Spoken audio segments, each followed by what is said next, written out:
So in lesson 6.4, we're going to talk about percent change. A percent of change is a ratio, so a fraction, that compares the change in quantity to the original amount. So it's the change, what happened, did it go up, did it go down, how much did it change, how much did it go up, how much did it go down over that original amount that you started with, and then multiplying by 100 to get that percent, because percent is out of 100. If that percent is positive, the percent of change is a percent increase. If the percent is negative, the percent change is called a negative. Is percent of decrease. So find the percent of change from 60 degrees to 84 degrees.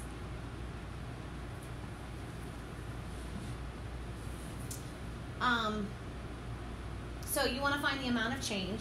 So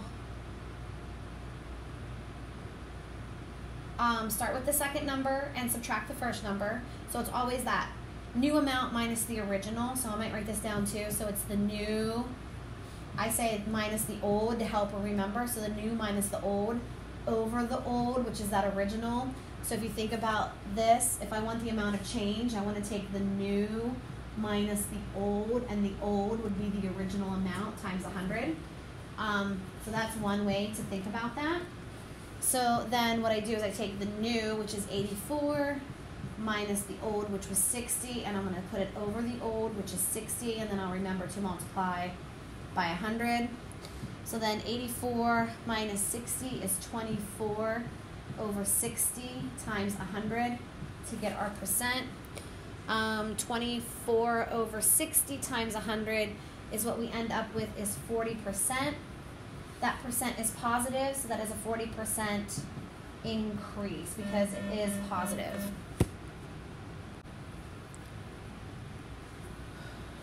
Percent of change again, so it's that new, I'm going to keep saying this so we don't forget. So it's the new minus the old over the old times 100. So example number 2, McKenna had 318 stamps. Now she has 273 stamps. Find the percent of change. So it's the new. She now has. That's my new. So this 273 is the new. The 318 is the old. So it's the new minus the old over the old times 100. So the new 273 minus the old 318 over the old 318, which is going, then times it by 100. And then 273 minus 318 is going to give us negative 45 over 318 times 100 to give us our percent. And when we do that, we should end up with, this should be the P for the percent of change. P equals, forgot that in the last one. Don't forget P equals, P equals, P equals. So then P equals negative 14%. So since because that's a negative 14, actually I apologize, it's a negative 14.2%. 0.2% negative. So this would be a percent decrease because we have actually decreased from our amounts. All right, finding the percent of sales tax. So with this, we're going to use the percent equation.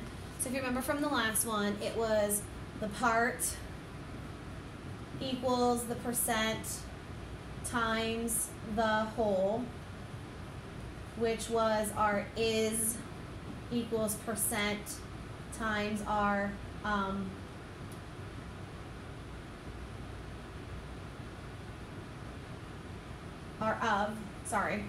of. So now use the percent equation to find the percent of sales tax. So Mr. Lee bought a memory card for $138.89, including the tax. The card had a sticker price of $129.20. What percent sales tax did he pay? So there's a excuse me. There's a lot going on here. So Mr. Lee bought a memory card for $138.89, including tax. So that $138.89 includes the tax. The card had a sticker price of $129.20. So we gotta do some work over here off to the side. So I have to take 138.89 and I have to subtract 129.20 to figure out how much tax he actually paid. And when I subtract that, I find that he paid $9.69 in sales tax. We need that number. That is going to be our part because I want to find the percent of sales tax. I want to know what percent tax, like is it 6%, 6.5%, 5%? What tax, what amount was multiplied by our total to get that sales tax of $9.69. So our is the 969 equals, we don't know the percent, so we're going to leave it as X, and we're going to multiply that by our whole, and our whole would have been the original price, which was $129.20, because this is after taxes. So we want to know that stuff before tax. So then how do we solve that problem is, so if I can move this without, thank you. All right, so then we know we have to multiply to get this answer. We're going to divide. We're going to do the opposite. So divide by 129.20, divide by 129.20. And when we divide $9.69 by 129.20, we get X equals 0.075. Remember, I'm looking for a percent. This is not the percent. We need to then take 0.075. We need to multiply that by 100, and we find out that the sales tax is 7.5% sales tax. So that is the percent. Now, another way that we could find that answer is to simply take the new amount, 138.89, and divide that by what it was before the taxes. So take the new divided by the with taxes divided by the without taxes.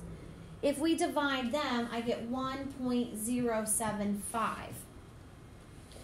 Now, that total cost, if we think about this, if we times it by 100 again and to get our percent, then I actually have 107.5%.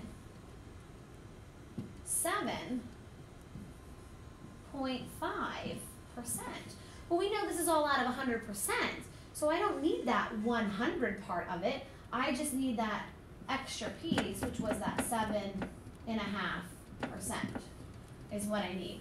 So again, we could divide what the tax was over the 129. We will get something higher than 100% because I'm including everything. So everything included means 100%. But then I just take that 100 back out here. So 107.5, take out that 100, and I'm left with 7.5%.